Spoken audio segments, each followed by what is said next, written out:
एक बार एक बूढ़ी माँ को उसके बेटे ने एक वृद्ध आश्रम में ले जाकर छोड़ा। इस माँ का ये वही इकलौता बेटा था जिसके लिए माँ जीवन भर संघर्ष किया। इस बेटे के लिए वो सब कुछ किया जो एक माँ को करना चाहिए या माँ कर सकती है, और आज भी अपने बेटे को किसी भी तरह की परेशानी ना हो इसलिए आश्रम में रहने के लिए भी तैयार हो गई। वृद्ध आश्रम में रह रही माँ हमेशा अपने बेटे को याद करती, मगर बेटा केवल 1 साल में एक बार मिलने जाता था। फ़ोन पर बात कर लेता। कई साल बीत गए। वृद्ध आश्रम में बेटे को एक दिन फ़ोन आया। उन्होंने कहा, बेटा जल्दी से आश्रम आके अपनी माँ से मिल लो, वो बहुत सीरियस है। बेटा जब अपनी बीमार माँ के पास पहुँचा तब वह अपनी आखिरी सांसें गिन रही थी।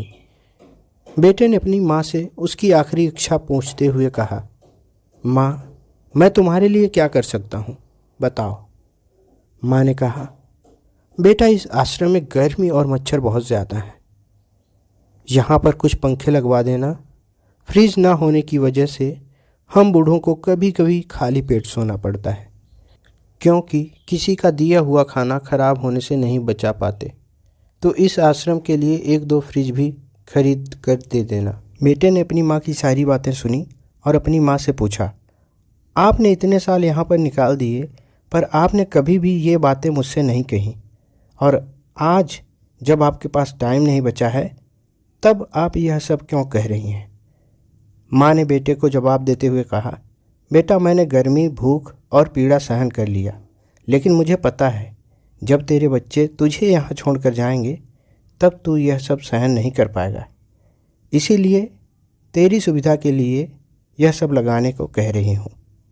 दोस्तों, माँ की यह आखिरी लाइन किसी भी बेटे या बेटी की आँखों को खोलने के लिए काफ़ी है। इतिहास हमेशा अपने आप को दोहराता है। अगर आप चाहते हैं आपके साथ अच्छा व्यवहार हो तो आपको भी दूसरे के साथ वैसा ही व्यवहार करना पड़ेगा। आशा करता हूँ इस स्टोरी से आपको काफ़ी सीख मिली होगी। मिलते हैं अगली स्टोरी में, तब तक के लिए अपना ख्याल रखिए। Bye bye, take care.